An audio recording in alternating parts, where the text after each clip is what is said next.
Hi hello నమస్తే welcome to sauce TV నేను మీ శివ. గత 3 రోజులుగా చూసుకున్నట్లయితే మంచు ఫ్యామిలీలో భయంకరమైన వివాదాలు జరుగుతున్నాయి. సో దీనికి సంబంధించి కొంతమంది మాట్లాడొద్దు అంటారు, కొంతమంది ఇది కదా మాట్లాడాలని చెప్తున్నారు. సో ఓవరాల్గా మేము విన్నటువంటి దాని ప్రకారం ఏంటంటే స్టార్టింగ్ నుంచి కానీ చూసుకున్నట్లయితే సో మొత్తం మీద మోహన్ బాబుకు ఉన్నటువంటి ఆస్తుల పరంగా ప్రీవియస్గానే గొడవ జరిగింది. సో మంచు విష్ణు మంచు మనోజ్ ఇంటికి వెళ్ళేసి కొంచెం హడావిడి చేసినటువంటి విషయం అనేది తెలుసు. ఆ వీడియోలన్నీ సోషల్ మీడియాలో ఉన్నాయి. సో ఈ క్రమంలో మొన్న ఏం జరిగిందంటే నైట్ మంచు మనోజ్ని మోహన్ బాబు గారి అనుచరులు కొట్టారని, సో దానికి గాయాలతో ఉన్నటువంటి మంచు మనోజ్ పోలీస్ స్టేషన్కి వెళ్ళి కంప్లైంట్ ఇచ్చారని వచ్చింది. అండ్ దాని తర్వాత కొంతమంది ఏంటంటే ఇది అసలు నిజమే కాదు పుకార్లు అన్నారు. బట్ ఎప్పుడైతే మంచు మనోజ్ గాయాలతో హాస్పిటల్కి వెళ్ళారో సో అప్పుడే జనాలు అందరూ నమ్మడం మొదలు పెట్టారనమాట. సో దీనికి సంబంధించి చూసుకున్నట్లయితే ఆస్తుల పరంగానే ఈ గొడవ జరిగిందన్న విషయం చాలా మంది క్లారిటీ వచ్చింది. సో మోహన్ బాబు ఇప్పటికే అనుకున్నటువంటి ఆస్తిని వాళ్ళ పిల్లలకి పంచేయడం జరిగింది.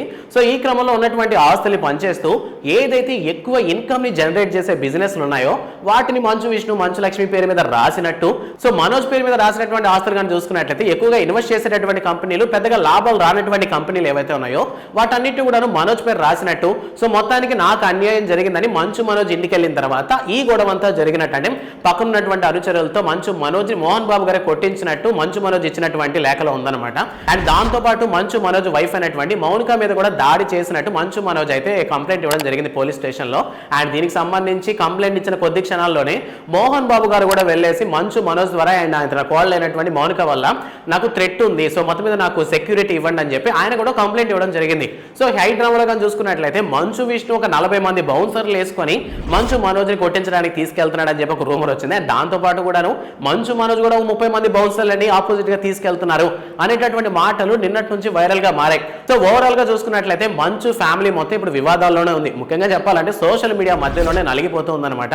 సో ఈ క్రమంలో తండ్రి కొడుకులు ఒకరి మీద ఒకరు కంప్లైంట్లు ఇచ్చుకోవడం, సో ఒకరి నుంచి మరొకరికి థ్రెట్ ఉందనడం, సో కాస్త వేడిగా అనిపించినప్పటికీ ఇది వాళ్ళ పర్సనల్ విషయం, మనకి సంబంధం లేదని మరికొంతమంది అంటుండగా సో అలా ఎలా మోహన్ బాబు గారు చేస్తారు. మోహన్ బాబు గారి గురించి మొదటి నుంచి మనకు తెలిసిందే కదా. సో ఈ మీటింగ్ లో కూడా సరిగా మాట్లాడరని కొంతమంది ఆపోజిట్ గా మాట్లాడుతున్నారు. ఇక మంచు లక్ష్మి మంచు విష్ణు పరంగా వస్తే వాళ్ళ సినిమాలు కొన్ని బాగున్నప్పటికీ అంత మంచి రేటింగ్ అయితే రాలేదు.